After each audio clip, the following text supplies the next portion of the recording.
चीनियों का ताल्लुक खाओ कबीले से है। वो कैसे? तो चले आज मैं आपको बताता हूँ। पहली वजह तो ये है कि ये सब कुछ खा जाते हैं, और दूसरी वजह जानने के लिए आपको लाइन 19 लेकर सीधा पहुंचना पड़ेगा न्यूजिया स्ट्रीट, जो कि दरअसल बीजिंग की मोस्ट फेमस मुस्लिम स्ट्रीट है। इस स्ट्रीट की फेमस होने की मेन वजह यहाँ पर 1000 साल पुरानी न्यूजिया मॉस्क है। तो आज का प्लान था इस कदीम तरीन मस्जिद में नमाज जुम्मा अदा करना। चाइनीज नेशनल रैली होने की वजह से इसकी मेन बिल्डिंग को कंस्ट्रक्शन के लिए 3 साल के लिए बंद कर दिया गया है। फिर बाहर निकलते वक्त मस्जिद की इंतजामिया की तरफ से कुछ केक्स पेश किए गए, और फिर शुरू हुआ हमारा ओल्ड बीजिंग की ऑथेंटिक कुजीन को सर्च करने का मिशन। इस फूड स्ट्रीट में जानवर के तकरीबन तमाम पुर्जे मौजूद थे। फिर हमने शुरुआत ली स्टीम स्टफ बन्स और कुछ पैटीज से। जब हम अपना खाना ट्राई कर रहे थे तो इतने में हमें साथ वाले कुछ चाइनीज ने एक स्पेशल ड्रिंक रिकमेंड की, जो शक्ल से तो बिल्कुल भंग की तरह की थी, लेकिन आज के दिन के लिए फूड ब्लॉगर्स थे तो सोचा ये भी ट्राई करेंगे। पता नहीं क्या ही था, एक ऐसा जायका जिसे ना तो सोचा जा सकता है और ना ही एक्सप्लेन किया जा सकता है। वैसे तो मैंने कभी भंग ट्राई नहीं की, पर आई थिंक इससे अच्छी ही होगी। हमारी 4 सेलेक्ट की हुई पैटीज में से 2 मैंने सेलेक्ट की थी और 2 इब्तिसाम ने। स्टार्ट किया तंदूरी पैटी से, जिसके अंदर बीफ की स्टफिंग थी, जो कि बहुत लाइट मसालों और रिच बीफ फ्लेवर से भरी पड़ी थी। सो इसे मिले 9 आउट ऑफ 10। इसके बाद बारी आई स्टीम स्टफ बन की, जिसमें भी स्टफिंग तो बीफ की ही थी पर विद सम वेजिटेबल। सो इसीलिए फ्लफी होने के साथ साथ बहुत ज्यादा मजेदार भी था। सो इसे मिले 9.5 आउट ऑफ 10। उसके बाद उन 2 चीजों की बारी आई जिसे सेलेक्ट किया था आपके प्रो शेफ इब्तिसाम ने। वो थी कैसे, उसके लिए आप सुने हमारी लाइव कमेंट। प्रोसेस भी नहीं हो पा रहा किस तरह का है।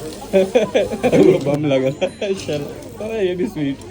आप दो चीजें मैंने चूज किया, दोनों बेकार। सो इससे आपको प्रो शेफ की सिलेक्शन का अंदाजा हो गया होगा। तो इन दोनों को हम देंगे मिला के 5 पॉइंट, क्योंकि एक का तो बिल्कुल जायका नहीं था और दूसरा बहुत ज्यादा ऑयली था। इसके बाद हम दोबारा निकल पड़े सर्चिंग मिशन पर, लेकिन हर होटल की एक छोटी सी खिड़की के सामने लोगों का नेवर एंडिंग लाइन शो शुरू हो जाता था, और इन लंबी लाइन्स को मैनेज करने के लिए नोकिया 1100 की स्नैक गेम की जिग-जैग वाली टेक्निक अपनाई हुई थी। इसी दौरान हमें अपाइज लोगों की खिदमत करने वाले कुछ भले इंसान भी दिखाई दिए, और चाइना के RHS भी, जो कि अपने फूड का ऑनेस्ट रिव्यू देने में मसरूफ थे। आधा घंटा लाइन में वेट करने के बाद फिर बारी आई लाल मिर्चों में होते खाती हुई बारबेक्यू की, जो कि आई थिंक इस स्ट्रीट की सबसे सिग्नेचर चीज है। इसी दौरान एक आंटी को ग्रीस में बने हुए कुछ खाते हुए देखा, और साथ में कुछ चाइनीज मुस्टंडे बाबों को ताश खेलते हुए। फिर बारी आई कुछ स्वीट्स ट्राई करने की, तो हम पहुंच गए चाइना की मशहूर मुस्लिम बेकरी की, जो कि अगर आपने एक दफा ट्राई की तो मैं गारंटी देता हूँ कि आप पूरी जिंदगी कोई और दही नहीं खा पाएंगे, यानी कि इतना ज्यादा लजीज है। और फिर पहुंच गए वो चीज ट्राई करने जो कि इस पूरी स्ट्रीट पर सबसे ज्यादा खाई जा रही थी, जिसके इंग्लिश नाम बीफ ऑफर और बेली पाउडर कुछ ज्यादा समझ तो नहीं आए, इसीलिए कुछ देर बनते हुए और तस्वीर देखकर एक को सेलेक्ट किया, जिसके लिए शिशु ने 3 मुख्तलिफ चीजों को पहले सालन में डालकर उबाला, और फिर हमारे हाथ में आने पर पता चला ये तो बकरे का गरारी सेट है, यानी कि दिल, गुर्दे, फेफड़े और बहुत कुछ, और साथ में नूडल्स के साथ साथ बांधी हुई कुछ अचार नुमा सब्जी। चखने में टेस्ट इतना भी बुरा नहीं था जितना कि ये दिखने में लग रहा था। सो ऐसे मिले 8 पॉइंट। आखिर में ठंड को भगाने के लिए हम पहुंच गए ट्राई करने बीफ वाले सूप नूडल, जो कि एज यूजुअल बहुत ज्यादा मजेदार थे। इसीलिए तो कहता हूँ कि